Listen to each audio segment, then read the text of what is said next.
Welcome to Facts TV News, where everything is true. Popular Westmoreland bike taxi operator murdered. A popular Westmoreland bike taxi operator was shot and killed, and his male pillion was shot and injured along the Peggy Bar Main Road in Grange Hill. The deceased has been identified as 30-year-old Kirk Wilson, otherwise called Crappy, also of Peggy Bar District in Grange Hill, while the injured passenger, who is still in hospital in stable condition, is said to be 46-year-old Mason of Racecourse, also in Grange Hill. The police report that about 7 a.m., the Mason chartered Wilson to transport him to a location in Grange Hill. It is further reported that while traveling along the roadway, they were ambushed and shot multiple times by a gunman. Wilson received gunshot wounds to his upper body and died on the spot, while the passenger was shot in both arms. He managed to run to safety before being rescued by the police and transported to hospital.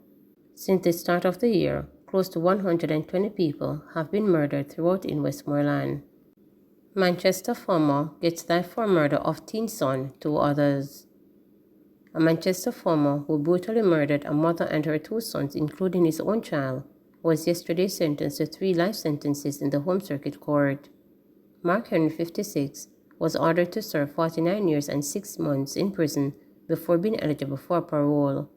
The victims, Nadine Cardis, her 11-year-old son Rashawn Ellis, and her 16-year-old son Jovan Thomas, were found with knife wounds to their necks. Cardis and Thomas had multiple injuries to their bodies.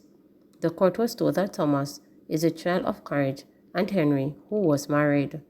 The bodies of the deceased were found outside their home in Rambo, Manchester on October 29, 2014.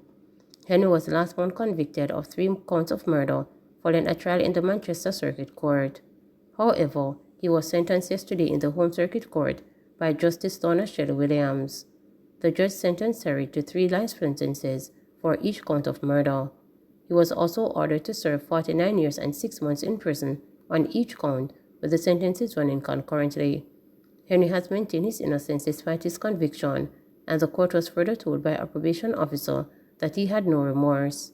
However, the father of 8, who lost his wife and son while in custody, appeared sad during the sentencing hearing. Attorney at law Donald Gibson represents Henry.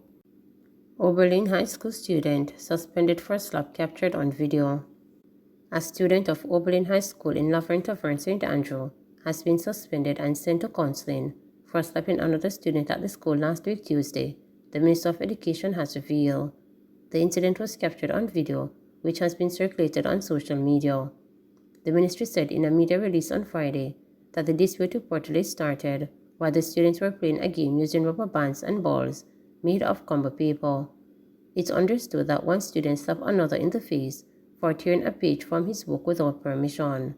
The ministry said one student identified as the aggressor has been suspended for 7 days and referred for counseling, which will continue upon return to school. He will also be placed on a strict conduct management program and will be monitored by a senior teacher throughout the school day for 3 weeks. He is also required to issue a written public apology to the student who was slapped and to the school population, the ministry added. The child who was slapped will also enter a counseling program to deal with the trauma from the situation. Efforts will be made to provide counseling to the parents who are understandably angry about the situation.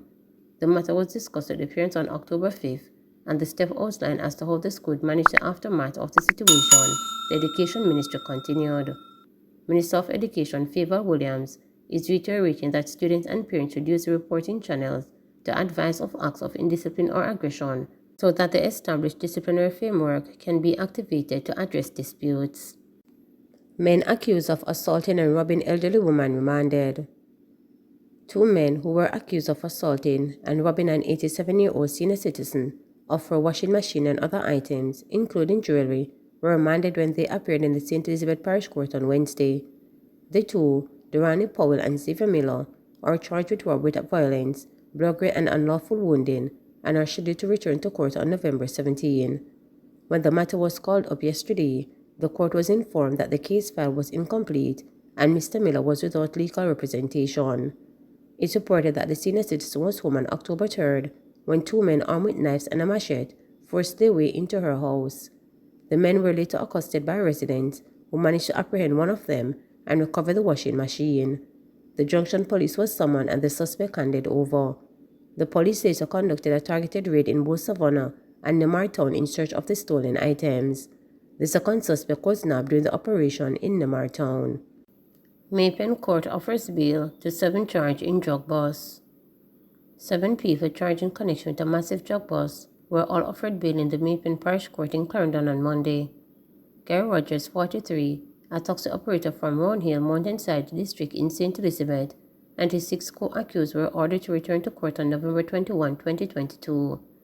The co-accused are George Richards, 38, a fish vendor from Portland, Emerson, 32, a taxi driver from Scotland, Portland, Marvin Watson, 42, a National Water Commission technician from Scotland, Barrington Gale, 45, a fisherman from Sandshore, Sidney Stevens, 42, a fisherman from Old Harbor Bay, St. Catherine, and Carl Kelson, 54, a farmer from Roseland Field in St. Thomas.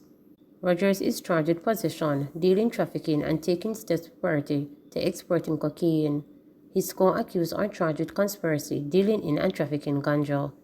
Allegations before the court are that about 5:30 p.m. on September 21, 2022, police officers assigned to the Clarendon Division intercepted a 3-vehicle convoy at Clarendon Park in the parish.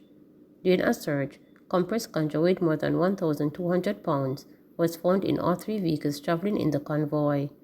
Narcotics investigators were summoned to the scene, and on arrival, all 3 cars were seized and the occupants arrested on reasonable suspicion of breaches of the Dangerous Drug Act. Following further investigation, the 7 were charged. Prime Minister Holness reiterates measures being taken to make home ownership more affordable. Prime Minister Andrew Holness has reiterated that measures are being taken to make home ownership more affordable. These measures include reducing the average selling price for housing units and providing higher subsidies to selected persons purchasing a home through the National Housing Trust. He said efforts continue in the bid to facilitate affordable mortgages. When I spoke to the people, their concern was that if they were to exclusively depend on this formal process of acquiring a home, would their income give them access to a mortgage that would give them access to a housing solution? They're very concerned about that. Not just the affordability in terms of what the house costs, but would they be earning enough to qualify for a mortgage? The other issue is many of them do not earn consistently, but mortgages have to be paid monthly, consistently. So that is an area, I'm saying, the chairman and the managing director of the NHT that we need to look at. So we are well on the way in meeting the threshold target affordable price point of $10 million, right? Let's all keep our fingers crossed that inflation or some other world event doesn't throw off prices again. We are well on our way in ensuring that everyone who qualifies for a mortgage can get a mortgage at really affordable interest rates. This is what we call an income contingent approach to subsidies. And what we have tried to do is to recalibrate our subsidy policy. Under the new policy, the special grant for persons with disabilities was increased from $150,000 to $300,000, doubled. What the increase in the subsidy provides is that a maximum of 2 mortgages with disabilities, or one with a disability and a caregiver residing in the same household, can also now access up to $600,000, with each receiving $300,000 of grant funding. By doubling the grant, these persons are in a better position to upgrade their home to meet their special needs. Please remember to subscribe, like, share,